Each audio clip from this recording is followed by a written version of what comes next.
I saw this on Instagram. Little brother announced that they're gonna do a documentary. Made the Lord watch the little brother story. I got hype when I saw the trailer. You know, I'm Team UBN. Been following them, Chitlin Circuit, all that. So I would say it's fair to say this is a pro little brother show. So we rock with them. When I saw the trailer, they had some footage that I hadn't seen, so I'm excited about that. But is there anything that jumps out to you all that you hope is in the documentary, or is there certain things that I have no idea what it's about? It's just, from what I understand, it chronicles the footage Probably that I saw be similar was to the Tribe Called Quest. Yeah, I don't remember that doc for some reason. Yeah, I mean, the Rappaport joint. Yeah, it's probably just gonna have some backstory, probably some live footage, of course. Old footage. Probably gonna be some arguments. Just, yeah, I don't have any expectations. I just want to see I don't either. it. Okay. I'm kind of the same. I'm just curious, like, if it's going to document like all the way back, or if it's just going to be kind of something kind of recent from the time that they had their last project and Ninth was not involved, you know, like from there up, or... Well, there's a couple ways they could do it, because remember they had that pop-up performance where they all got back together. Mm-hmm. That was in... yeah, which brought everything back. Right. Yeah. And there was a small little doc that came out, maybe 10, 11 minutes, about how that show came together. So in the trailer, there's old performance footage. There's them in a record store, and to Terry's point, it looks like it's a heated conversation that was about to start between Ninth and somebody else. For me personally, I would like to see the footage of the creative process for them. I've never really seen them around each other, Ninth in front of, you know, Fruity Loops or whatever, and them kind of going through concepts. That's one thing that jumped out to me. I would hope there's some footage like that. May not be, but their creative process, I've never really seen it, so I don't know, you know, how they get down in the studio. That's one of the things that jumped out to me that I hope will be. I mean, they talked about it a little bit when they were talking about how May the Lord Watch came about. True. You know, the more modern day, you know, without Ninth, but Ninth hasn't been a part of it for so long. Ninth's been not a part of it longer than he was a part of it. How many albums? They had what, 3? It was Left only Back, really Get Back 2. Is without him. It was like 2 and change. No, They had some mixtapes and stuff, which was with other producers and stuff too. But, you know, I don't know. I think it's up to 3 without. Yeah. With him being a full-time member, I really only count the listening and the minstrel show. And the minstrel show. Yeah. Because after that, they kind of, I think he had like one song on the next one. That was the one with Lil Wayne. Yeah. And then he had a couple joints on Charity Starts at Home too. I think. Yeah. He had Well, that's couple not joints. a little brother album. Well, yeah, you're right. I'm thinking because he had Fonte on his own solo album too. True. Yeah. You're right. Yeah. I'm thinking just cumulative. You're right. Yeah, I'm to be honest, I'm with Terry. Like, I don't really care. No expectations. Nah, I'll be ready to watch it. Mm-hmm. So, Okay, I got hype when I saw. you the know, like trailer. my favorite group and my favorite rapper, and Yeah. so I'm on board. I need to get some UBN merch, man. Every time I go online, it's sold out. I Though. kind of wish I bought that signed record when I saw Man, it. you remember the gold? I tried to get it. Yeah. Yeah, Terry tried. I saw it at like 3 minutes or 4 minutes. I tried to get that mug. It's too expensive for me. It is. It was like $100, wasn't it? Yeah, it's too rich for my blood. Yeah. How many? It's too rich for mine too, but I just wanted it. That's Well, I mean, granted. And if it was there, I would have copped.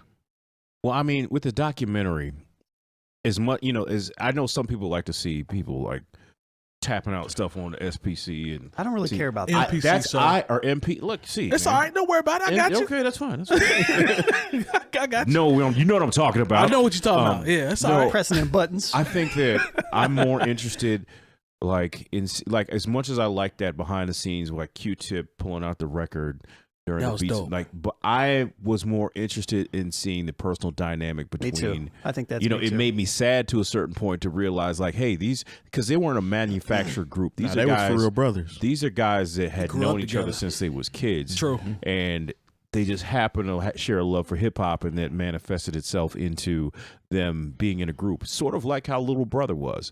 You know, these are guys who all met in college, and Yeah. you know, literally, Fonte says, "Hey, I saw Big Pooh like walking with a copy of The Source," Yeah. and like it was on after that. You know what I'm saying? Yeah, and Pooh didn't even like rap in the beginning, I don't think.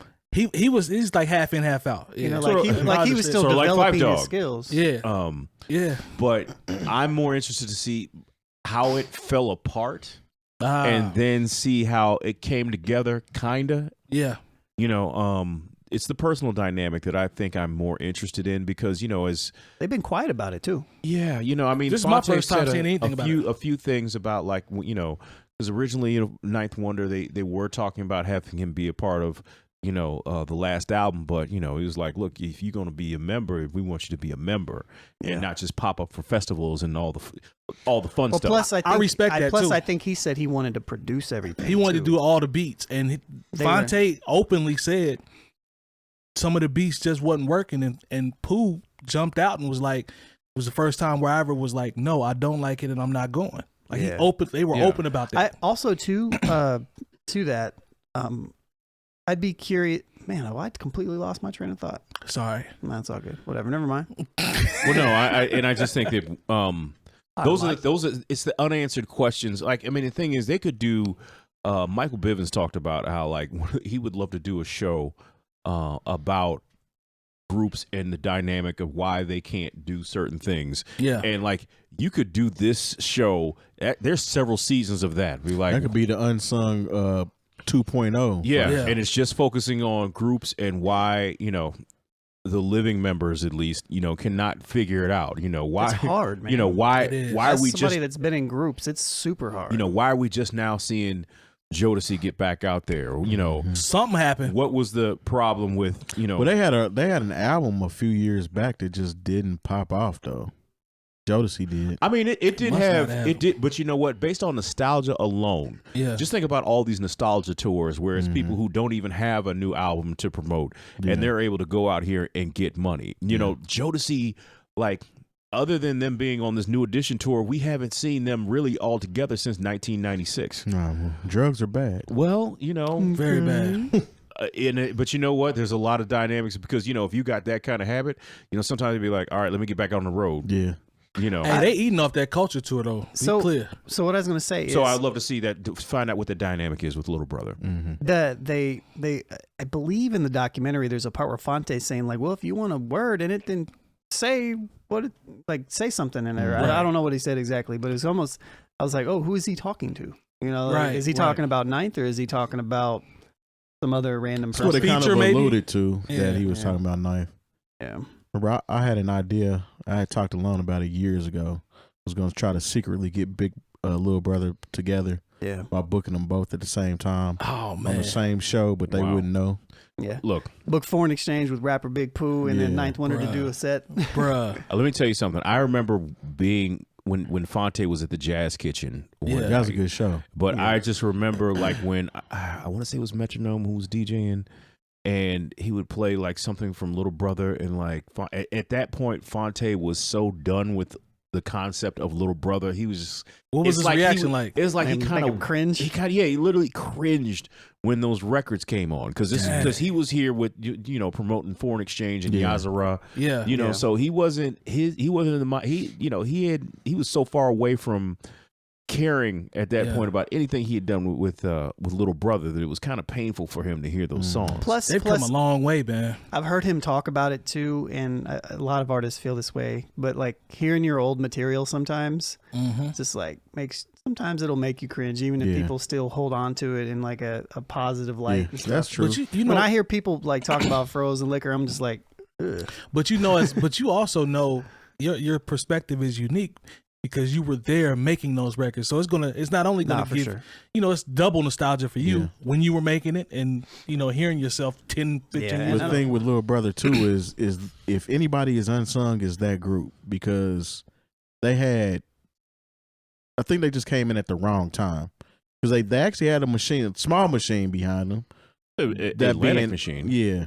And then OK Player co-signed them. Questlove, you know what I'm saying? Right. If you were on the boards, you think that during that time wasn't nothing bigger than Little Brother. Come on, that's what I'm saying. It's like they are the true unsung group that never actually reaped the benefits of their hype. You know what I'm saying? Even though they're still good, though, it wasn't. Wasn't the fact that they didn't live up to the hype. Right. It's just that when they came in, that hype or their style just wasn't at the forefront of hip hop at the time. People were like, "Yeah, that's cool. I want to hear another Mike Jones record." Yeah, where's Young Jock? I think they did. I think they they did all the members of the group, I think they did a very good job of using it as a platform, like Little Brother as a platform to do their own thing, their own kind of thing in their own way. You know, like when you think of Ninth into Jamla, you think of Fonte into Foreign Exchange, which was arguably just as big for a while. Yeah, they had a wave, and then Pu he's got a lot of records out that are really good. Yeah, yeah. I mean, Foreign Exchange was able to tap into that overseas, and he's managing artists fan base too, with Nicolay being a part of it. Yeah.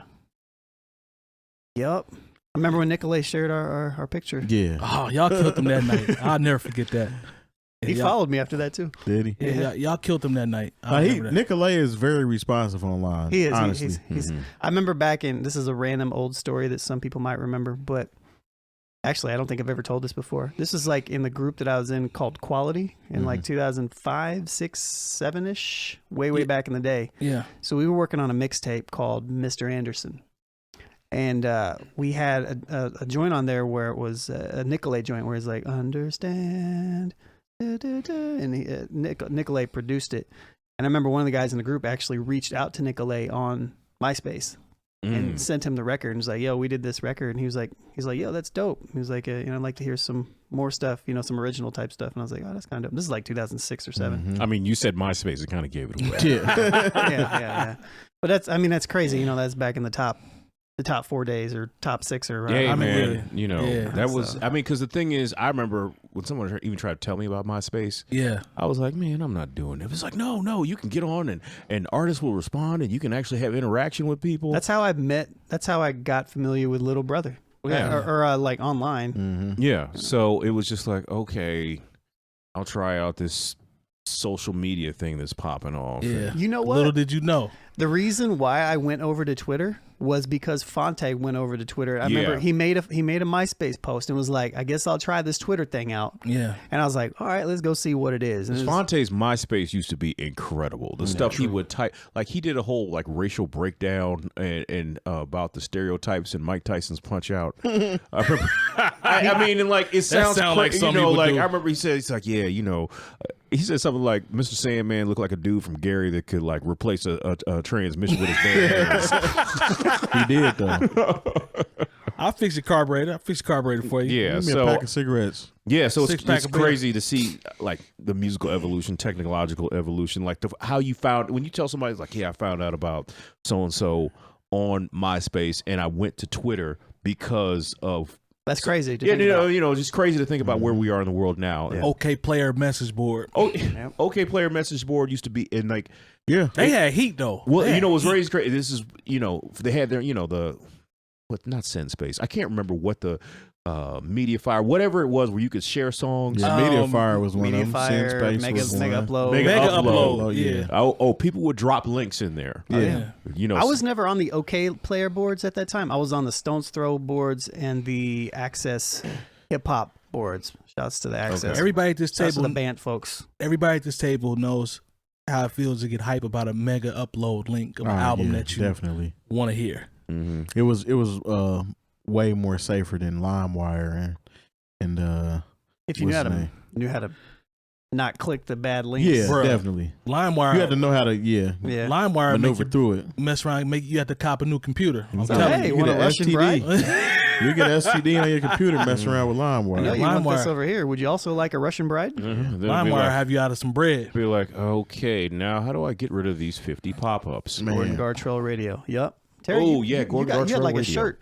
Gordon Gartrell. Yeah, I remixed the Gordon Gartrell logo into a shirt. Yeah. No, Gordon Gartrell Radio used to be radio. That's how. Like honestly, I knew about podcasts. This is early podcasts. Yeah. But I was just like, okay, whatever. But then like this was something I would anticipate because this was back in the day when you could put out a podcast and it was still the Wild Wild West. Like, what was it? DJ Brainchild would would have mixes on there. Yep. And this is before everything. They locked everything down with licensing, and your stuff would get stricken. There was a group I was in college. DJ Brainchild actually produced a record on it because he's from here. Somewhere. He went to Ball State. Yep. What did he produce? He did Ready for War. That's his beat. Yeah. Okay. You know I'm ready for war. Shouts to Maine. Been out in them streets.